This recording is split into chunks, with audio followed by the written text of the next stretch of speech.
विंती घाटी के जंगल में तेजी से बिजली कड़क रही थी। लगातार बारिश होने की वजह से जंगल में शहद निकालने आए कुछ जंगली आदिवासी धीरे धीरे अपने घर की ओर आगे बढ़ रहे थे। बारिश की वजह से आज उन्हें घर लौटने में देरी हो गई थी और रात हो गई थी। सभी के दिल में अजीब सा डर छाया हुआ था। वो आस पास डर से सहमे हुए थे।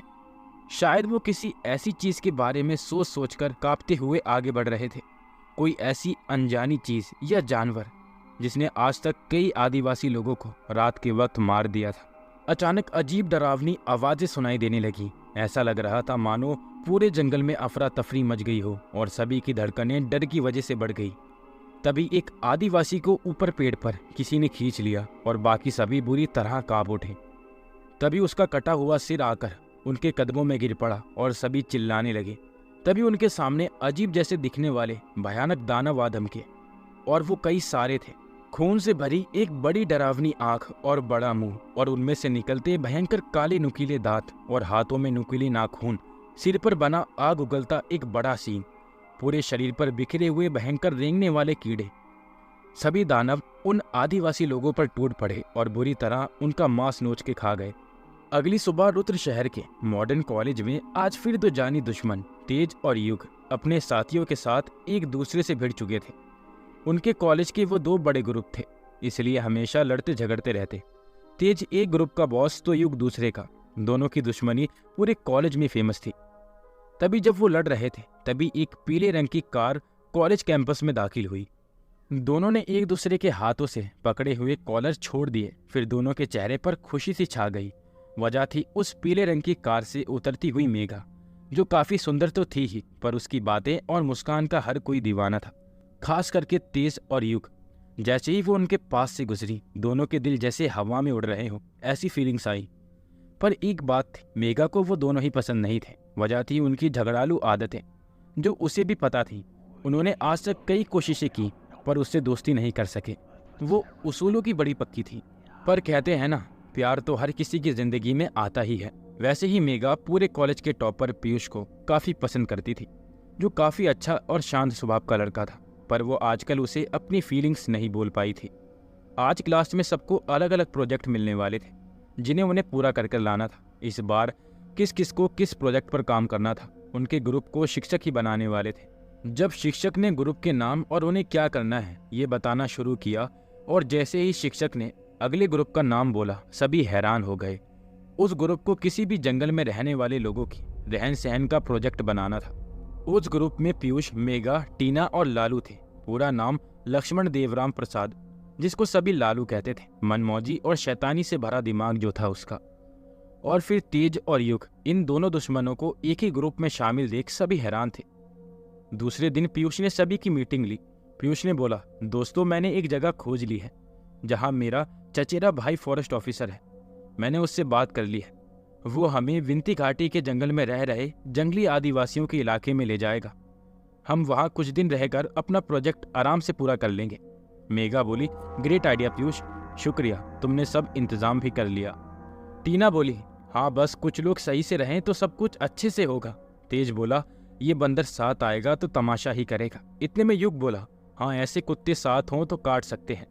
वो दोनों फिर एक दूसरे से भिड़ गए। टीना बोली, ये दोनों कभी नहीं सुधरेंगे। इतने में मेघा बोली, शिट, अब तुम दोनों को आना है तो आओ, वरना तुम्हारे बिना भी हम कर लेंगे। मेघा का गुस्सा देख तेज और युग चुप हो गए, और वही थी जो उन्हें चुप बैठाने की हिम्मत रखती थी। लालू बोला, तो भैया हमको निकलना कब है?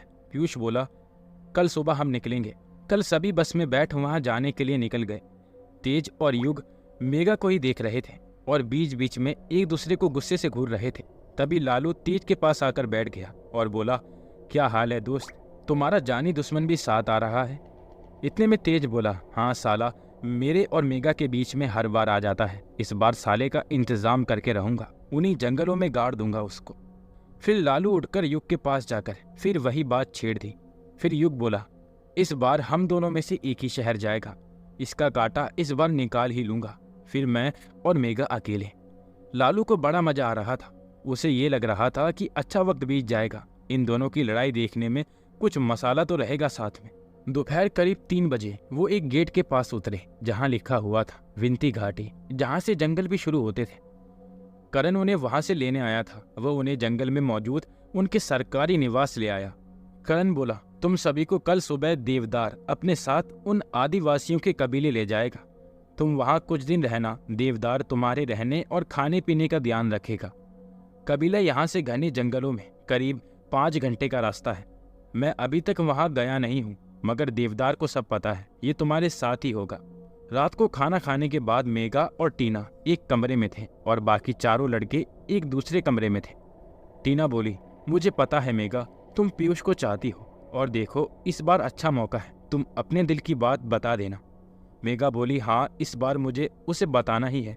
उनकी ये बातें लालू ने सुन ली और चुपके से जाकर तेज और फिर युग को बता दी। उन्हें ये सुन झटका सा लग गया। अब वो पीयूष के प्रति गुस्साए हुए थे। सुबह देवदार सभी को गाड़ी में लेकर कच्चे जंगल के रास्ते कबीले की ओर जाने निकला। देवदार बोला, मैं पिछले साल उस तरफ गया था, बड़े ही अजीब लोग हैं वहाँ। आप सभी को एक चेतावनी देता हूँ, वहाँ किसी से भी झगड़ा या किसी को भी कुछ बोलिएगा मत। उस कबीले के पास ही एक सरकारी पुराना घर है, वहीं हम रहेंगे। आपको जो जानना है सिर्फ वही जानिएगा, बाकी बातों से दूर रहिएगा। पीयूष बोला, ठीक है, हम शांति से अपना काम करेंगे। तेज और युग, तुम दोनों शांति बनाए रखना। ये बोलते ही दोनों पीयूष पर गुस्सा हो गए, पर मेघा ने पीयूष का बचाव किया और तेज और युग को बहुत सुनाया। वो दोनों फिर उसके आगे चुप हो गए। वो कबीले के करीब आ गए थे, तभी एक आदमी जो पागल जैसा था और हाथ में काली लकड़ी लिए था, आकर उनकी गाड़ी से टकरा गया। वो आदमी बोला, मरोगे, तुम सभी मरोगे। वो मेघा की ओर देखकर बोला, ये लड़की, इसकी वजह से मौत का तांडव आने वाला है, मार दो इस लड़की को, मार दो। किसी तरह उसे दूर कर वो आगे बढ़े, पर वो अभी भी पीछे से मेघा को गुस्से से घूरे जा रहा था। मेघा को उसे देख कुछ बेचैनी सी हुई, तो पीयूष ने उसे पानी पिलाया और बोला, तुम ध्यान मत दो, कोई पागल होगा। अब वो कबीले के सामने थे। घास से बनी कई झोपड़ियां, उन झोपड़ियों पर लगे हिरन के सिर की हड्डी और हाथों में भाले लिए कई जंगली आदिवासी उन्हें घूरे जा रहे थे। देवदार आगे बढ़ा। उसने एक आदिवासी आदमी से बात की और बोला, अपने सरदार से मिलवाओ। थोड़ी ही देर में एक बुढ़ा आदमी जो शरीर से दमदार और गले में कई मालाएं पहना हुआ था, हिरन के सींग से बना धारदार भाला लिए उस कबीले का सरदार वंतर और उसके साथ उसका बेटा मंगल, जो शरीर से बड़ा बलवान दिखता था, और उसके साथ उसके कई साथी भी वहां आए। वंतर बोला, देवदार, पूरे साल बाद यहाँ पधारे हो। देवदार बोला, इन बच्चों को आपके रहन सहन के बारे में कुछ दिन यहाँ रहकर अभ्यास करना है। वंतर बोला, नहीं, ये नहीं हो सकता, ये यहाँ नहीं रह सकते। देवदार बोला, हम सभी हमारे उस ओर बने सरकारी निवास में रहेंगे। ये लोग सिर्फ दिन में थोड़ा अभ्यास कर वहां लौट जाया करेंगे। मंगल ने गुस्से से अपना भाला जमीन पर पटका। मंगल बोला, तुम लोग यहाँ कुछ भी नहीं कर सकते, अपनी सलामती चाहते हो तो अभी लौट जाओ। तेज बोला, नहीं तो क्या कर लोगे। मंगल गुस्से से उसकी तरफ बढ़ा, पर मेघा बीच में आ गई और अपनी बात रखी। मेघा ने बोला, देखिए, हम आपसे विनती करते हैं, हम बस कुछ दिन यहाँ रहेंगे, फिर हमारा काम होते ही लौट जाएंगे। कृपया हमें ये काम करने दे। वंतर बोला, ठीक है, तुम कर सकते हो। तभी मंगल गुस्से से वहां से चला गया। वंतर बोला, पर एक बात याद रखना, शाम होने से पहले तुम यहाँ से निकल जाया करोगे, किसी से ज्यादा घुलना मिलना नहीं। एक और बात जो सलाह के तौर पर दूंगा, रात में बाहर मत निकलना, जंगली जानवरों का खतरा होता है। अब तुम्हें क्या करना है तुम कर सकते हो। सभी ने हाँ कहा। फिर वंतर वहां से चला गया। टीना बोली, मेघा, तुमने बचा लिया, वरना ये तेज ने तो पूरी बाजी बिगाड़ दी थी। सब तेज की तरफ गुस्से से देखकर आगे चल दिए। युग बोला, साला कहीं भी अपनी टांग अड़ाता है, सबकी नजरों में गिर गया है ना। वो तेज को ये बोलते हुए आगे बढ़ गया। तेज को काफी गुस्सा आ रहा था, पर वो कुछ बोल ना सका। तभी एक 10 साल का छोटा बच्चा उनके पास आया। उसका नाम चंदन था, बड़ा ही प्यारा था। उसने कहा कि मैं आपकी मदद करूंगा। मेघा ने बड़े प्यार से उसे गले लगा लिया। सभी ने आपस में अपने काम बांट लिए। कुछ फोटोज ले रहे थे तो कुछ आदिवासियों के अनुसरण लिख रहे थे। चंदन ने उनकी काफी मदद की। वो अपनी उम्र से ज्यादा होशियार था। देवदार जो सामान रखने सरकारी निवास गया था, जो वहां से सिर्फ थोड़ी ही दूर पर था, फिर खाना बनाकर वो यहाँ उनके लिए ले आया था। चंदन ने सबको अपने घर चल के वहां खाने के लिए कहा। सभी उसके घर गए। झोपड़ी में अंदर सिर्फ उसकी माँ थी। सभी अंदर जाकर खाना खाने लगे। मेघा ने बोला, चंदन के पिता दिखाई नहीं दे रहे। चंदन ने बोला, मेरे पिता कुछ महीने पहले ही मारे गए, किसी जंगली जानवर ने उन्हें मार दिया। ये बोलते ही उसके और उसकी माँ की आंखों में आंसू आ गए। सभी उन्हें इस हाल में देख भावुक हो गए। चंदन ने बोला, मैं अपने पिता की तरह ही महान शिकारी बनूंगा। मेघा ने बोला, तुम जरूर बनोगे बेटा। शाम होने वाली थी। सभी अपना काम खत्म कर चंदन से मिलकर अपने सरकारी निवास आ गए। रात को मेघा और टीना ने देवदार की खाना बनाने में मदद की, जिसका सामान वो अपने साथ ही लाए थे। रात को चंदन की माँ सो गई थी, पर चंदन अभी भी सोया नहीं था। वो अपने पिता को याद कर रहा था कि तभी उसके पैर के पास उसे कुछ महसूस हुआ। वो मेघा की घड़ी थी, जिसे वो उसके घर भूल गई थी। उसने वो उठाई और चुपके से अपने पिता का भाला लिया और सरकारी निवास की ओर निकल पड़ा, मेघा को उसकी घड़ी लौटाने। वो रास्ते से जा ही रहा था कि उसे जंगल के अंदर जाते हुए एक जंगली खरगोश दिखाई दिया। उसने सोचा, मैं इसका शिकार करूंगा तो सभी मुझे भी शिकारी समझने लगेंगे। वो उसके पीछे पीछे चला गया। सुबह करीब 9 बजे सभी फिर से कबीले में दाखिल हुए अपने प्रोजेक्ट का काम आगे बढ़ाने। पर उन्होंने देखा कि कबीले के सारे लोग इकट्ठा थे और महिलाएं रोई जा रही थी। उन्होंने जो देखा वो देखते ही वो सब दहल उठे। उनकी आत्माएं कांप उठी। सामने चंदन का शव पड़ा था, जिसके सिर को छोड़ बाकी सब नोच लिया गया था। सिर्फ हड्डियां नजर आ रही थी। सभी की आंखों में आंसू थे। मासूम चंदन को किसी जानवर ने खाया था, पर वो वही दानव थे। मेघा को बड़ा बुरा लगा। उसने देखा कि चंदन के हाथ में उसकी घड़ी भी थी। मंगल बड़ा गुस्से में था। मंगल बोला, तुम सभी की वजह से ही हुआ है। साथियों, इन्हें मार के भगाओ। तभी तेज और युग उनसे भिड़ गए, पर वंतर वहां आ गया। उसने सबको रोक लिया। फिर इन सभी को वापस सरकारी निवास में जाने को कहा और सभी वापस आ गए। किसी ने शाम तक कुछ नहीं खाया और मेघा तो जैसे टूट गई थी। रात होने वाली थी। वो अकेले ही बाहर निकल आई। उसे अंदर चंदन के बारे में सोच सोचकर खुद को ही गुनहगार मानकर खुद को कोस रही थी। तभी पीयूष उसे संभालने आ गया। वो बातें करते हुए जंगल में आगे बढ़ने लगे। मेघा बोली, मैंने उसके हाथ में मेरी घड़ी देखी, शायद वो मुझे ही देने निकला होगा। पीयूष बोला, तुम अब ज्यादा मत सोचो, गलती तुम्हारी नहीं है। भगवान अच्छे लोगों को जल्दी अपने पास बुला लेता है। मेघा बोली, कितना मासूम था वो, उसकी क्या गलती थी? मैं ही मर जाती तो अच्छा होता। पीयूष ने बोला, मैं तुम्हें इतना चाहता हूं कि तुम्हें कभी कुछ नहीं होने दूंगा। पीयूष ने जल्दबाजी में अपने दिल की बात बोल दी। मेघा बोली, तुम भी मुझसे प्यार करते हो। पीयूष ने बोला, मुझे तो ये भी पता है कि तुम भी मुझसे बहुत प्यार करती हो। मेघा ने रोते हुए पीयूष को गले लगा लिया। पीयूष बोला, अब तुम खुश रहो, चंदन भी भगवान के पास सुरक्षित होगा। वो हमेशा हमारे साथ हैं। जल्दी ही ये सब खत्म कर यहाँ से चले जाएंगे। रात हो गई है, हम दूर निकल आए हैं, हमें चलना चाहिए। दोनों अब सरकारी निवास जाने लगे। तभी भयंकर आवाज गूंजने लगी। दोनों कांप उठे। तभी वो सारे भयानक दानव वहां आ धमके।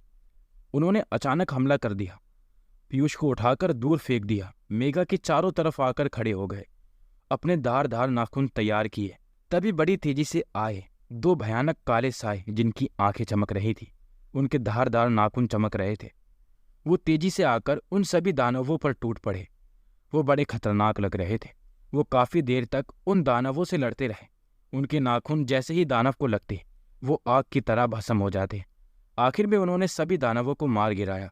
पीयूष मेघा के पास आ पहुंचा। अब वो दोनों साए तेजी से उनके पास आए और उनके सामने खड़े हो गए। पीयूष ने हाथ जोड़कर उन्हें धन्यवाद देना चाहा, पर ये क्या, उन्होंने पीयूष को अपनी ओर खींचा और पीछे से निकलती हुई चमकीली तलवार से उसका सिर काट दिया। मेघा ये देख दहल उठी। पीयूष मारा गया था। फिर वो दोनों साए वहां से गायब हो गए। जंगल में चीखें सुनकर मंगल और उसके कुछ साथी वहां आ पहुंचे। उन्होंने देखा मेघा सुन पड़ी है और पीयूष सर कटे मरा पड़ा है। अब ये 2 भयानक साए कौन थे? उन्होंने पीयूष को क्यों मारा? मेघा को क्यों जिंदा छोड़ दिया? क्या मेघा किसी भयानक राज से जुड़ी हुई है? क्या और भी भयानक दानव आएंगे? ये जानना बहुत जरूरी हो गया था। मंगल और उसके साथी पीयूष की लाश को और मेघा को कबीले में ले आए थे। सभी आदिवासी वहां इकट्ठा हो गए थे। देवदार, टीना, लालू, तेज और युग भी वहां आ पहुंचे थे। सभी सदमे में थे। आखिर ऐसा कैसे हुआ? मेघा तो जैसे सुन थी। अचानक ये क्या हुआ? वो दानव आए, फिर आए वो शैतान जिन्होंने पीयूष को मारा, पर उसे क्यों छोड़ा? इतने में वंतर उसके पास आया। वंतर बोला, हम तुम सबका दुख समझ सकते हैं बेटा। हमने भी अपने कई खोए हैं। हमें पता है किस तरह के शैतान या दानव इस जंगल में मौजूद हैं, जो इंसानों का शिकार करते हैं। तुम मुझे बताओ, क्या हुआ तुम्हारे साथ? मेघा ने रोते हुए सारी बात बताई और फिर वो बेहोश हो गई। टीना ने उसे संभाला और चंदन के घर ले गई। मंगल ने कहा, पिताजी एक बात अजीब है। जैसे मेघा ने कहा कि उन दानवों को किसी शैतानों ने मारा था, फिर उन्हें ही बचाने वाले शैतानों ने पीयूष को क्यों मारा, पर मेघा को क्यों नहीं? वंतर बोला, ये तो मेरे समझ में भी नहीं आ रहा। सुबह देवदार ने पीयूष की लाश को गाड़ी में रख दिया ताकि उसे इस जंगल से बाहर निकाल करण को जानकारी देकर उसके घर भेज दिया जाए, क्योंकि वहां से संपर्क करने का कोई साधन नहीं था। किसी के मोबाइल में नेटवर्क भी नहीं थे। उसने सभी का सामान भी रख दिया ताकि सभी यहाँ से वापस चले। पर मेघा के दिल में एक आग सी भड़क गई थी। पीयूष को किसने मारा ये उसे जानना था और उन्हें खत्म भी करना था। मेघा ने जाने से मना कर दिया। टीना बोली, चलो मेघा, अब हम यहाँ नहीं रुक सकते हैं। मेघा ने बोला, जिसे जाना है वो बेशक जा सकता है, मैं नहीं जाऊंगी जब तक सब पता न लगा लूं। लालू, तेज और युग ने भी कहा, पर वो नहीं मानी, इसलिए सभी ने शहर जाने से मना कर दिया और वहीं रुक गए। मेघा के साथ देवदार पीयूष की लाश लिए वहां से निकल पड़ा। तभी मेघा की नज़र थोड़ी दूर एक पेड़ के पास खड़े उस पागल आदमी पर पड़ी। वो मेघा को गुस्से से घूरे जा रहा था। मेघा गम में तो थी ही, पर उसमें गुस्सा भी भरा हुआ था। वो उस पागल आदमी की ओर भागी। वो आगे भागने लगा और मेघा उसके पीछे। मेघा को ऐसे भागते देख बाकी सभी भी उसके पीछे भागे। थोड़ी ही देर में मेघा ने उस पागल आदमी को धर दबोचा। बाकी सभी भी वहां आ पहुंचे। मेघा ने बोला, बता मुझे, क्या तू कोई राज जानता है? उस दिन मुझे मारने की बात क्यों कर रहा था? आदमी बोला, तू एक शैतान की लड़की है। वो सभी दानव तेरे लिए यहाँ आए हैं। वो तुझे खोजने के लिए मासूमों की भी जान लेते हैं। तुझे मरना ही होगा, वरना और भी कई आएंगे, फिर उन्हें रोकना मुश्किल होगा। लालू बोला, आखिर ये तुम कैसे कह सकते हो कि ये सब मेघा की वजह से हो रहा है? आदमी बोला, मेरा नाम तयोग है। मैं कोई पागल नहीं हूँ, मैं एक तांत्रिक हूँ। मुझे ऐसी शक्तियाँ प्राप्त हैं कि मैं किसी को भी देखकर उसके बारे में जान सकता हूँ। पहले मैं कबीले में ही रहता था, पर जब से ये अजीब घटनाएं होने लगी तब से मैं जंगल में ही घूमता रहता हूँ। तो मैं देख मुझे सारी घटनाएं क्यों हो रही हैं प्रतीत हो गया। मेघा बोली, तुम्हें क्या प्रतीत हुआ? तयोग बोला, ज्यादा नहीं, पर वो तुम्हें ढूंढने ही नर्क से बाहर आए हैं। तुम मुझे अपना थोड़ा खून चूसने दो, मुझे सब पता लग जाएगा। मेघा ने पास पड़ा एक कांटा लिया और उससे अपनी एक उंगली को थोड़ा चीर दिया, और जहां से कुछ खून निकल आया तयोग ने वो खून चाट लिया और कुछ मंत्र बड़बड़ाए, और फिर एकदम से उसे बड़ा सा झटका सा लगा और वो बेहद डर गया। तयोग बोला, तुम नर्क के एक महान दानव रुद्र की और तुम्हारी माँ निम्रति, जो एक इंसान थी, उनकी संतान हो। तुम अपनी माँ पर गई हो। एक दिन नर्क का महान दानव किसी तरह धरती पर आ गया था। वजह थी एक शैतानी सोच वाले आदमी की, जो दानवों की पूजा करता था। उसने नर्क द्वार खोला था। तुम्हारी माँ को उस दानव ने देखते ही उनसे प्रेम कर बैठा। वो रूप बदलने की काबिलियत रखता था। उसने मनुष्य का रूप धारण कर उनसे प्रेम किया, पर जल्दी ही तुम्हारी माँ को उसकी असलियत पता लग गई थी। तब तुम उनके पेट में पल रही थी। तुम्हारे पिता को नर्क में जल्द लौटना था, इसीलिए वो तुम्हारी माँ का पेट चीर तुम्हें अपने साथ नर्क ले जाना चाहता था। उसकी क्रूर हैवानियत उन्हें पता लग गई थी, पर उन्होंने किसी तरह तुम्हें बचाया और फिर उस दानव को चमत्कारी खंजर घोंप दिया, जिससे उसे असहाय पीड़ा हुई। फिर तुम्हारी माँ ने उसे नर्क के गड्ढे में गिरा दिया, पर वो गिरते ही तुम्हारी माँ को भी खींच ले गया और द्वार बंद हो गया। आज इतने सालों बाद फिर किसी शैतानी सोच रखने वाले मनुष्य ने वो द्वार एक नई जगह इस जंगल में फिर से खोला है। वो कौन है वो मुझे अभी प्रतीत नहीं हो रहा, पर जल्दी मैं तुम्हें बताऊंगा। अब वो फिर खुला है और तुम्हारे पिता की शैतानी सेना के दानव तुम्हें लेने आए हैं। वो और भी आएंगे जब तक तुम उन्हें मिल नहीं जाती। टीना बोली, पर मेघा के माँ बाप तो कोई और है। इतने में मेघा बोली, नहीं, तुम सबको एक बात नहीं पता। उन्होंने मुझे गोद लिया है, मुझे सिर्फ इतना ही पता था। एक और बात है जो किसी को नहीं पता। मुझे रोज एक सपना आता है, वो भी नर्क का, जहां असंख्य भयंकर दानव मुझे घूर रहे हैं। शायद आज उसका भी पता मुझे लग गया, वो क्यों होता है। तयोग बोला, हाँ, वो संकेत तुम्हें मिलता रहता है। मेघा बोली, मुझे मरना ही होगा, बाकी कई लोग भी मेरी वजह से मुसीबत में हैं। तेज बोला, नहीं, तुम्हें हम नहीं मरने देंगे। युग बोला, हाँ तयोग जी, हमें कोई सुझाव दें ताकि हम मेघा को बचाए रख सकें। टीना बोली, मेघा, अब हम तुम्हें नहीं खो सकते। इतने में तयोग बोला, इससे ज्यादा मैं तुम्हारी मदद नहीं कर सकता, पर हाँ, एक रास्ता है। अगर तुम्हें किसी तरह वो जादुई खंजर ढूंढ निकालो तो मैं तुम्हारे दानव पिता को फिर धरती पर आने पर मजबूर करूंगा। उसके बाद क्या करना है वो तुम्हें उस खंजर के मिलने के बाद बताऊंगा। कुछ दिन खोज लो, नहीं मिला तो बेटी खुद की जान लेने से पीछे मत हटना, करोड़ों लोग बच जाएंगे। लालू बोला, पर वो हमें मिलेगा कहाँ? इतने में तयुग बोला, वो तुम्हें ही खोजना होगा, उसका पता लगाना मेरे लिए भी मुश्किल है। मेघा बोली, मैं आपको वादा देती हूँ, अगर मुझे वो खंजर नहीं मिला तो मैं खुद की जान ले लूंगी, ताकि किसी पर खतरा न रहे। तयुग बोला, तुम सभी जाओ, आखिरी कोशिश करके देख लो, आशा करता हूँ तुम्हें वो खंजर मिल जाए। सभी वहां से वापस सरकारी निवास आ गए। तेज और युग मन ही मन सोच रहे थे कि कुछ भी हो जाए पर वो मेघा को मरने नहीं देंगे। मेघा बोली, मुझे समझ नहीं आ रहा, हम उस खंजर को कहाँ खोजें। इतने में टीना बोली, शायद हमें शहर जाना चाहिए और तुम्हारे परिवार से पूछो वो तुम्हें लाए कहाँ से थे। अगर तुम्हारी असली माँ कहाँ रहती थी ये पता लग जाए तो शायद उनके घर में, और उन्हें खंजर कैसे मिला और किसने दिया ये पता लग सके। तेज बोला, सही कहा, हमें शहर जाकर उसे ढूंढना चाहिए। शाम को देवदार फिर वहां गाड़ी लेके आ पहुंचा। देवदार बोला, करण साहब उनकी लाश को शहर ले गए हैं। ये सुनते ही मेघा बहुत रोने लगी। उसका प्यार जो मर चुका था, वजह भी तो वही थी, और वो सभी अगली सुबह फिर शहर जाने के लिए निकलने वाले थे। रात को वो नर्क के गड्ढे का द्वार फिर खुल गया। इस बार अलग तरह के दानव की टोली वहां से धरती पर आ रही थी। उन्हें ज्वाला दानव कहते थे। ज्वालामुखी की लावा का शरीर और मगरमच्छ का भयंकर मुंह, उस पर बने दो जलते सींग और लंबे भयानक हाथ और नाखून लिए भयानक शक्ति वाले थे वो दानव। अगली सुबह सभी शहर जाने निकले। वो सब शहर पहुंचे तो सबसे पहले सभी पीयूष के घर गए। वहां मेघा बहुत ज्यादा भावुक हो गई। फिर वो सभी कुछ देर के लिए अपने अपने घर गए और मेघा अपने घर। उसे कुछ जानना जो था। उसके बाद सभी फिर मिलने वाले थे। उसके पापा शुभम एक वकील थे और माँ सुनीता डॉक्टर। उस वक्त वो दोनों घर पर थे। हालांकि मेघा ने उन्हें वहां क्या हुआ ये बातें उनसे छुपी रहें यही ध्यान रखा। शुभम बोला, अरे बेटा तुम इतनी जल्दी वहां से आ गई। मेघा बोली, हाँ हमने सोचा एक दिन शहर जा आए। सुनीता बोली, मैं अभी तुम्हारे खाने का इंतजाम करती हूँ। इतने में मेघा बोली, पापा मुझे एक ज़रूरी बात आपसे करनी है। शुभम बोला, हाँ बेटा पूछो ना। मेघा बोली, मैं आपको कहाँ से मिली थी। शुभम बोला, बेटा आज अचानक ये क्यों पूछ रही हो, कुछ हुआ है क्या। मेघा ने बोला, नहीं पापा, आपने तो मेरी हर विश पूरी की है। आपने मुझे बहुत प्यार दिया, पर मुझे आज जानना है कि मैं आपको मिली कहाँ से। शुभम बोला, बेटा हमने कई साल कोशिश की पर हमें कोई बच्चा नहीं हुआ, तो हमने किसी बच्चे को गोद लेने का सोचा। यहाँ से करीब 50 किलोमीटर पर रत्नावती अनाथालय है। जब हम वहाँ गए तो तुम्हें देखते ही तुम्हारी माँ ने मुझसे कहा कि यही हमारी बच्ची होगी, तो हमने तुम्हें गोद ले लिया। बेटा हम दोनों तुमसे बहुत प्यार करते हैं, तुम्हें कभी कुछ हो गया तो हम भी नहीं जी पाएंगे। मेघा की आंखों में आंसू थे। उसने तो तुरंत मरने का सोच लिया था, ये भी नहीं सोचा उसके माँ बाप का क्या होगा। अब उसने ठान लिया था वो किसी भी तरह वो जादुई खंजर खोज के रहेगी। मेघा बोली, शुक्रिया पापा, मुझे आपकी बेटी बनने का फक्र मिला।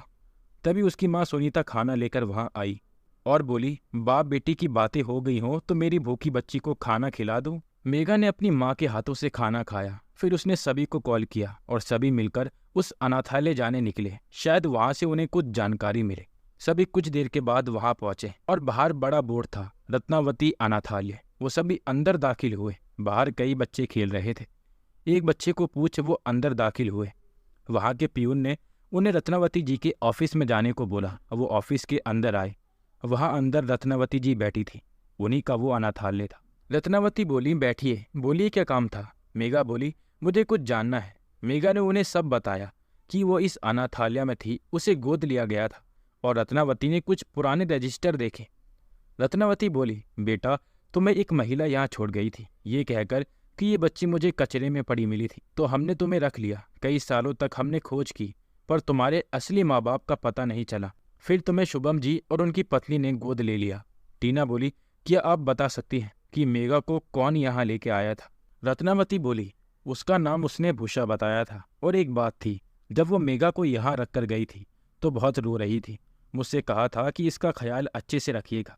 इतने में तेज बोला, क्या उनका कोई पता उन्होंने बताया था। रत्नावती बोली, हाँ हमने नाम के साथ पता भी लिखा था। रत्नावती ने उन्हें पता बताया और फिर सभी बाहर निकल आए। लालू बोला, यहाँ पते के साथ एक गांव का नाम भी लिखा है, तारुण गांव। इतने में युग बोला, मुझे पता है ये गांव कहाँ है, यहाँ से सिर्फ थोड़ी दूर पर ही है, चलो। कुछ देर बाद वो सभी उस गांव में पहुंचे और एक आदमी से पता पूछ वो एक वाड़े की तरफ आए, जो लकड़ियों से बना एक पुराना पर मजबूत बड़ा घर था। उन्होंने बंद दरवाज़ा खटखटाया और एक बुजुर्ग आदमी ने दरवाज़ा खोला। बुजुर्ग बोले, कौन हो तुम सभी, यहाँ क्या कर रहे हो? युग बोला, हमें कुछ पता करना है। बुजुर्ग ने बोला, जाओ यहाँ से, मुझे कुछ नहीं पता, मुझे अकेला छोड़ दो। टीना बोली, देखिए हम बड़ी दूर से यहाँ आए हैं। बुजुर्ग बोला, तो मैं क्या करूं, जाओ सभी यहाँ से। तभी मेघा उनके पैरों में गिर पड़ी और वो यहाँ किस लिए आई है वो बताया। उस बुजुर्ग को दया आ गई। वो बोले, माफ करना बच्चों, यहाँ अकेला रहता हूं ना, इसीलिए किसी से ज्यादा घुलना मिलना पसंद नहीं, तुम सभी अंदर आ जाओ। वो वाड़ा अंदर से और भी विशाल था। मेघा बोली, आप इतने बड़े वाड़े में अकेले ही रहते हैं? बुजुर्ग बोले, हाँ बेटा, कई साल पहले मेरा पूरा परिवार एक्सीडेंट में मारा गया, तब से अकेला ही हूँ। सभी को ये सुन बड़ा अफसोस हुआ। बुजुर्ग बोले, मैंने ये घर एक साहूकार से खरीदा था, मैंने सभी पुराना सामान एक कमरे में रखवा दिया था, शायद वहीं तुम्हें कुछ पता लग जाए। उन सभी ने उस कमरे की तलाशी ली। उन्हें वहाँ एक बड़ा बक्सा दिखाई दिया। वो खोलते ही उसमें मेघा के बचपन की कुछ फोटो थी और कई सारे खिलौने भी। मेघा वो सब देखकर भावुक हो गई। उसे ये भी पता चल गया था कि उसे जानबूझकर उसकी माँ ने अनाथालय में डाला था ताकि मैं बच सकूं। उन्हें उस बक्से में एक छोटा सा बक्सा दिखा। मेघा ने वो खोला, उसमें जादुई खंजर था। सभी ये देख खुश हो गए। एक खंजर रखने का खाली था, मतलब उनके पास दो थे। एक उसकी माँ ने इस्तेमाल किया था और दूसरा यहाँ था। उस बुजुर्ग आदमी का शुक्रिया करके, उसे ये कहकर कि हम आपका ही परिवार हैं, जब भी जरूरत हो हमें याद करिएगा, ये कहकर वो वहां से निकले। दूसरे दिन सुबह वो सभी विंती घाटी जाने निकले। वहां पहुंचकर देवदार को लिए वो फिर दोपहर को कबीले की तरफ जाने के लिए बढ़े, पर रास्ते में गाड़ी में कुछ खराबी आने के कारण उन्हें ज्यादा देर हो गई थी। जंगल के सुनसान रास्ते से उनकी गाड़ी गुजर रही थी। रात भी हो चुकी थी। अब कबीले आने में थोड़ी ही देर बची थी, पर अचानक भयंकर आवाज गूंजने लगी और सभी ने बाहर देखा, जैसे जंगल में कई तरह की आग भागे जा रही है। जब ठीक से उन्होंने देखा तो सभी के रोंगटे खड़े हो गए। वो ज्वाला दानव थे। देवदार ने बड़ी तेजी से गाड़ी चलाई, पर अचानक उन दानवों ने चिल्लाते हुए ऐसा हमला किया कि गाड़ी की एक तरफ का पूरा भाग तोड़ दिया। एक और बार उन्होंने गाड़ी को टक्कर मारी। इस बार सभी गाड़ी से नीचे गिर पड़े। सभी के सभी एक दूसरे से बहुत दूर गिर पड़े। गाड़ी भी चकनाचूर हो गई। अब किसी का भी बचना मुश्किल था। मेघा ने किसी तरह खुद को संभाला, पर ज्वाला दानव उसके चारों ओर आ पहुंचे। तभी तेजी से आए वही दो साए जिन्होंने पीयूष को मारा था, आकर उन ज्वाला दानवों पर टूट पड़े। बड़ी ही भयंकर दानवों की आग की ज्वाला से लड़ रहे थे। भयानक लड़ाई चल रही थी। तब तक मेघा ने टीना, लालू और देवदार को खोज लिया, पर तेज और युग बड़ी दूर गिरे थे। तभी उन दोनों साए ने फिर उन दानवों को खत्म कर दिया। उन दोनों साए के पीछे अब मेघा जादुई खंजर लिए खड़ी थी। तभी उनके आगे अचानक आए हुए मंगल और उसके साथी भाला लिए उन दोनों साए को चारों तरफ से घेर लिया था। मेघा बोली, मेरे पीयूष को तुमने मारा था ना, आज तुम भी नहीं बचोगे। तभी वो साए अपने असली रूप में आने लगे। उन्हें देख सभी के होश उड़ गए। वो तेज और युग थे। तेज और युग वो खतरनाक साए कैसे बने? उन्होंने पीयूष को क्यों मारा? मेघा की माँ को जादुई खंजर किसने दिया? क्या कोई और भी राज छुपा हुआ है? ये जानना अभी भी बहुत जरूरी है। मेघा बड़े गुस्से से उन्हें देख रही थी। उन सभी को यकीन नहीं था कि ये साए तेज और युग थे। तेज बोला, सरकारी निवास में चलो, हम सब बताते हैं, यहाँ खतरा है। वो सभी वहां आए। मंगल ने बाकी साथियों को वापस भेज दिया। युग ने सब बताना शुरू किया। युग बोला, हम दोनों कोई एक दूसरे के दुश्मन नहीं हैं, हम दोनों असल में भाई हैं। हमें नहीं पता हमारे माँ बाप कौन थे, ना ही हमने कभी जानने की कोशिश की, पर जिन्होंने हमें पाला था उसे हम अपना पिता मानते थे। वो एक देवीय साधु थे। उनका नाम वर्तो है, जो हिमालय से तपस्या कराए थे। उन्हें काफ़ी देवीय शक्तियाँ प्राप्त हैं। उन्होंने हमसे बस यही कहा था कि तुम दोनों में बचपन से ही शक्तियों का संचार है। तुम्हारे माँ बाप गाँव में रहते थे। लोगों ने कहा कि ये शैतानी बच्चे हैं, इन्हें मार दो। जब पूरा गाँव हमें मारने जंगल के अंदर ले आया था, वो हमें जलाकर मारने वाले थे, जिनमें हमारे माँ बाप भी शामिल थे। पर वो देवीय साधु ने हमें बचा लिया और उनसे कई दूर ले आए। तब से वो हमारे पिता बन गए और उन्होंने हमें शक्तियाँ काबू करना सिखाया। जब हम दोनों बड़े हुए तो उन्होंने एक दिन हम दोनों से एक बात कही, बच्चों, आज तक मैंने तुम्हारा ख्याल रखा, पर आगे नहीं रख सकता। मुझे अब फिर हिमालय जाना है। मैं कब लौटूंगा पता नहीं। जाते हुए तुम दोनों से कुछ मांगना चाहता हूँ, तुम दोगे ना? तेज बोला, पिताजी, आपके जाने का दुख तो होगा, पर आपके लिए जान भी हाजिर है। बोलिए, हमसे क्या चाहते हैं? वर्तो बोले, बेटा, एक दिन मैंने एक महिला की मदद की थी, जो मुझे एक बार जंगलों में अपनी बच्ची के साथ मिली थी। उसका पति एक नर्क का महान दानव था। उसे मैंने 2 जादुई खंजर दिए थे ताकि वो उसे नर्क के द्वार में बंद कर सके, पर वो खुद भी उसके साथ वहां नर्क में गिर गई। युग बोला, हमें याद है, आपने हमें नर्क और उसके दानवों के बारे में विस्तार से बताया है। वर्तो बोले, उन्हीं की एक बेटी है। मैंने मेरी शक्तियों से पता किया है कि भविष्य में वो नर्क द्वार फिर खुलेगा और वो दानव उस लड़की को नर्क ले जाने के लिए आएंगे। तो तेज बोला, हमें क्या करना होगा पिताजी? तो वर्तो ने बताया, उस लड़की की रक्षा, हमेशा उसके साथ साय की तरह रहना। जिस दिन वो दानव आएंगे अपनी शक्तियों से उसे बचाना। मुझे वचन दो कि उस लड़की को कभी कुछ होने नहीं दोगे। युग बोला, पिताजी मैं वचन देता हूँ। तेज ने भी वचन लिया। फिर वर्तो बोले, बच्चों अब मैं यहाँ से हिमालय की ओर जा रहा हूँ, अपना वचन याद रखना। हमने भावुक होकर अपने पिता को विदाई दी और उसके बाद आज तक हम तुम्हें शैतानी लोगों से और दानवों से बचाए रख रहे हैं। हम तुम्हें नहीं मरने देंगे और उन्हें पहले हमसे ही टकराना होगा। सब ये सुन हैरान थे। टीना बोली, तुमने पीयूष को क्यों मारा? वो तो कोई दानव नहीं था। तेज बोला, उसी ने तो वो नर्क का द्वार खोला था। मेघा बोली, क्या? नहीं, ये वो कैसे कर सकता है? युग बोला, वो काली शक्तियां करता था, उसकी सफलता का वही राज था। वो यही नहीं रुका, इन शक्तियों का गलत इस्तेमाल कर उसने वो द्वार खोल दिया और उसे पता लगा वो तुम्हारे लिए आए हैं, इसीलिए वो तुम्हें यहाँ ले आया। तेज बोला, उस दिन वो तुम्हें उस द्वार के पास ले जाने वाला था, उन दानवों के पास, पर हमें पता लग गया, इसलिए हमें उसे भी मारना पड़ा, वरना तुम्हें खतरा होता। मेघा ने जैसे ही ये सुना वो टूट चुकी थी। आखिर कब तक उसे ये सब सहना था। युग बोला, मेघा हम हमारा पहला कर्तव्य कभी नहीं भूलेंगे, वो है तुम्हें बचाए रखना। उसके लिए हम कुछ भी करेंगे। इतने में तेज बोला, हाँ मेघा, हम तुम्हें कुछ नहीं होने देंगे।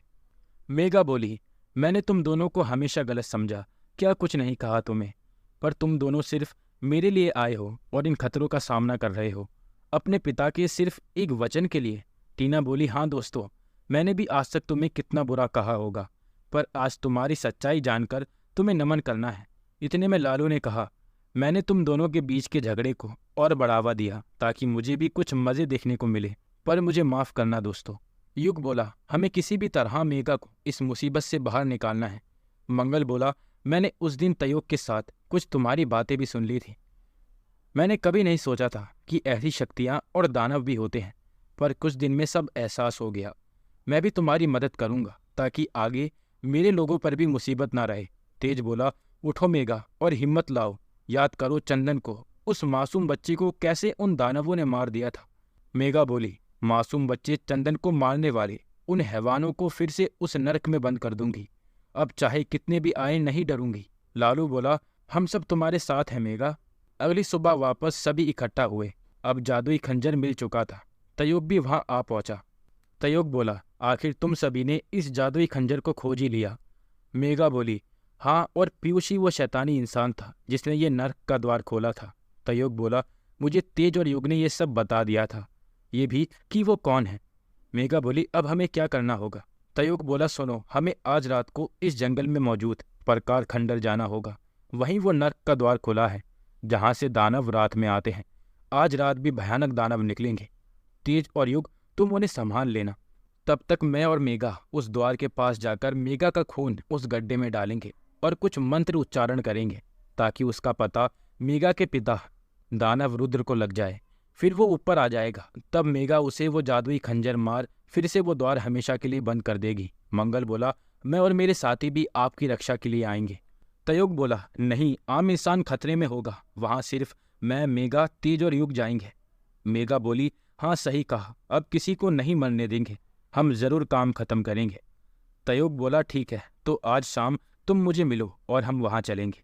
आज की रात कुछ भी हो सकता था। लड़ाई नर्क के महान दानव रुद्र और उसकी दानवों की सेना से होने वाली थी। तेज और युग आपस में बातें कर रहे थे। युग बोला, तेज, आज कुछ भी हो जाए पर मेघा नर्क में नहीं जानी चाहिए। तेज बोला, हाँ भाई, हम पूरी जान लगा देंगे। युग बोला, उसे अभी तक हमने ये नहीं बताया कि हम दोनों ही उससे बहुत प्यार करते हैं, क्योंकि हमारा पहला कर्तव्य उसे बचाए रखना है, इसीलिए उस बात का कोई मतलब नहीं। तेज बोला, हम उसे कुछ नहीं होने देंगे, मैं जान तक दे दूंगा उसके लिए। शाम हो गई थी। टीना बोली, तुम सभी अपना ख्याल रखना, तुम कामयाब होगे। लालू बोला, सावधान रहना और सतर्क भी। मंगल बोला, विजय होकर ही वापस लौटना। उसके बाद तयोग, मेघा, तेज और युग उस खंडर की ओर जाने निकले। वहां पहुंचकर वो रात होने का इंतजार करने लगे। रात हो गई थी, किसी भी वक्त वो नरक का गड्ढा खुलने वाला था। मेघा और तयुग दूसरी तरफ एक पत्थर के पीछे छुप गए ताकि तेज और युग उन दानवों से लड़ते रहें, तब तक बाकी काम ये पूरा कर लें। अचानक धरती हिलने लगी, उस गड्ढे से भयानक आवाजें आने लगी। वो द्वार खुल चुका था, उसमें से निकलते असंख्य दानव, भयानक मुंह लिए, उस पर रेंगते काले कीड़े, कांटों से भरे भयानक शरीर, माथे पर काला भयानक सींग, पत्थर जैसा भयानक हाथ और नुकीले नाखून, बड़ी आंखें फटी हुई, खून बहता हुआ असंख्य दानव उस द्वार से बाहर निकले। तेज बोला, भाई तो शुरू करें। युग बोला, चलो शिकार करते हैं। अचानक वो दोनों साए में तब्दील हो गए, वही भयंकर साए। वो दानवों पर पूरी तेजी से टूट पड़े, पर ये दानव भी कम ना थे। जंगलों में लड़ाई पूरे जोशों से चल रही थी। तब मौका पाकर मेघा और तयोग उस गड्ढे के पास आए। तयोग ने अपने मंत्र पढ़े, फिर पहले से निकाला हुआ मेघा का खून उस गड्ढे में डाल दिया। पर अचानक उस गड्ढे में से एक ऐसा तूफान उठा कि उसकी चपेट में आकर तयोग और मेघा बहुत दूर जाकर गिर पड़े। अचानक आसमान में बिजलियां कड़कने लगी। रुद्र बाहर आ रहा था, सांपों से बने उसके हाथ, माथे पर 2 जलते हुए बड़े भयानक सींग, पूरा शरीर लावा जैसा लाल, आंखें काली, भयंकर शरीर पर रेंगते कीड़े। लंबाई में सबसे 2 गुना बड़ा भयानक दानव रुद्र ऊपर आ चुका था। अचानक सारे दानव रुक गए। तेज और युग भी ऐसे भयानक दानव को देखकर कुछ देर के लिए सहम उठे। तभी मेघा उठी और जादुई खंजर लिए उसे मारने आगे बढ़ी। तभी तूफान की गति से आया, उसके एक सांप के हाथ ने उसे दूर फेंक दिया। वो पेड़ से जाकर जोर से टकरा गई। ये देख तेज और युग उससे लड़ने आगे बढ़े। तभी दानव की सेना फिर से उनसे लड़ने लगी। दानव रुद्र बोला, आज फिर ऊपर आकर अच्छा लग रहा है। मेघा बोली, तेरे जैसे दानव को धरती पर आने का कोई अधिकार नहीं है। दानव रुद्र बोला, तुम ही मेरी बेटी हो, आज मैं तुम्हें अपने साथ नरक में ले जाऊंगा, फिर वापस आकर इस धरती पर कब्जा करूंगा। मेघा बोली, ऐसा मैं कभी नहीं होने दूंगी। दानव रुद्र बोला, तुम्हारी माँ ने मुझे वो खंजर मार अच्छा नहीं किया था। मैंने उसे नरक में बड़ा तड़पाया, फिर उसे नरक के भूखे दानव के आगे डाल दिया, उसके टुकड़े कर वो खा गए। ये सुनते ही मेघा का गुस्सा काफी बढ़ गया। अचानक उसकी आंखें आग की ज्वाला से भर उठी, उसके पूरे शरीर से आग की ज्वाला निकल पड़ी। तेज और युग उसका ये रूप देख हैरान हो गए। फिर उसने आग की लपटों से ऐसा तांडव मचाया कि पल भर में सभी दानवी सेना को भस्म कर दिया। तयोग जो घायल था वो भी ये देख अचंभित हुआ, पर जैसे ही उसने अपने दानव पिता को मारना चाहा, दानव रुद्र ने अपनी पूरी शक्ति से उस पर वार किया। उस भयानक वार से मेघा बड़ी दूर जाकर गिर पड़ी और बेहोश हो गई। फिर उसने अपने भयानक सांपों वाले हाथ लंबे किए और तेज युग और तायुग को उसमें जकड़ लिया। वो बस उन्हें खत्म करने ही वाला था। तभी वहां उड़ते हुए आए कई धारदार बाले उसके शरीर में घुस पड़े। मंगल के साथ वंतर, लालू, टीना और कबीले के सारे लोग वहां आ पहुंचे। उसी वक्त युग किसी तरह उसके चंगुल से छूट गया, पर दानव रुद्र ने अपना मुंह खोला, जिसमें से असंख्य सांपों वाले हाथ ने सभी लोगों को जकड़ लिया। अब किसी का भी बचना मुश्किल था, पर युग ने किसी तरह अपने आप को बचा लिया था। उसने देखा मेघा के हाथों में वो जादुई खंजर था। उसने वो उठा लिया, फिर कुछ मंत्र बोला, जिससे उसकी पूरी शक्ति एक रोशनी की तरह बाहर निकल आई और सीधा जाकर तेज में समा गई। तेज की नजर युग पर पड़ी। युग ने मेघा की तरफ इशारा कर तेज से कहा, इसे बचाए रखना भाई। तभी तेजी से दौड़ता हुआ युग पीछे से जाकर दानव रुद्र पर टूट पड़ा। उसने जादुई खंजर उसके सिर पर मार दिया। तभी धरती फिर से हिलने लगी। सभी सांपों वाले हाथों से सभी रिहा हो गए, पर वापस जाते वक्त उन सांपों के हाथों ने युग को जकड़ लिया और दानव रुद्र के साथ युग भी उस नर्क में खिंचा चला गया और द्वार हमेशा के लिए बंद हो गया। 2 साल बाद मेघा अब मास्टर की पढ़ाई के लिए टीना और अपनी कुछ सहेलियों के साथ दूसरे शहर पढ़ने आ चुकी थी। उन्होंने वहां एक फ्लैट ले रखा था। रात को खाना खाने के बाद उसे अकेले ही बाहर टहलने की आदत थी। आसपास काफी सुनसान जगह थी, ज्यादा बस्ती नहीं थी। आज वो काफी दूर निकल आई थी। तभी कुछ शराब पिए हुए गुंडे ने उसे खुली जीप में उठाने की कोशिश की, पर वो किसी तरह उनके चंगुल से छूट गई और वो गुंडे उसे शिकारी कुत्ते की तरह खोजने लगे। पर वो किसी तरह छिपकर आगे बढ़ते हुए अपने फ्लैट तक आ पहुंची। वो उन गुंडों से बच गई। तभी जोरों से बरसात शुरू हो गई। वो गुंडे अपनी जीप लिए आगे बढ़ रहे थे। तभी अचानक उन्होंने जीप रोकी और बारिश में काला जैकेट पहना हुआ और चेहरा ढका हुआ एक आदमी खड़ा था। सभी गुंडे नीचे उतरकर उसे मारने आगे बढ़े। तभी उस आदमी ने पीछे से निकाली हुई तेज तलवार से उन बाकी सभी के सिर काट दिए। वो आदमी आगे बढ़ा और एक आखिरी बचे गुंडे के पास आकर बोला, तूने उसे हाथ लगाने की कोशिश कैसे की शैतान आदमी, और उसे ही क्यों? किसी भी लड़की के साथ ऐसा व्यवहार करना गलत है। तभी उसने उसका सिर भी काट डाला। और सबको मारने वाला तेज था, जिसे युग की भी शक्तियां प्राप्त थी। अब वो ज्यादा खतरनाक बन चुका था। उस दिन जब युग नर्क में दानव रुद्र के साथ गिर पड़ा और द्वार बंद हो गया, उसके दूसरे दिन तयोग और तेज मिले थे। उस दिन तयोग बोलता है, मुझे युग के जाने का दुख है, पर तुमसे एक जरूरी बात करनी है। मेघा के पास भी असीम शक्तिशाली शक्तियां मौजूद हैं, जिसका उसे पता नहीं है। इसीलिए दानव रुद्र उसे नर्क ले जाने फिर आएगा। किसी शैतानी आदमी की मदद लेकर अगर वो मेघा को ले गया तो वो उसे भी दानव बना देगा, ताकि धरती पर आकर राज कर सके। तेज बोलता है, मुझे पता है अब मुझे क्या करना है। मेरे भाई का बलिदान खाली नहीं जाएगा, मुझ में अब ज्यादा शक्तियां हैं। तयोग बोला, हाँ तो वो काम कर दो और फिर मिलेंगे। कभी मेरी जरूरत हो तो बता देना। तेज ने कबीले वालों के साथ उसके साथियों की भी याददाश्त मिटा दी और मेघा की भी, ताकि उन्हें ना दानव याद रहे, ना नर्क का द्वार, और ना ही तेज और युग भी, ताकि सभी अपनी जिंदगी खुशी से बिता सकें। और मेघा भी सब भूल जाए ताकि जिंदगी में खुश रह सके। इसलिए उसने अपनी याद भी मेघा और बाकी सभी के दिमाग से खत्म कर दी।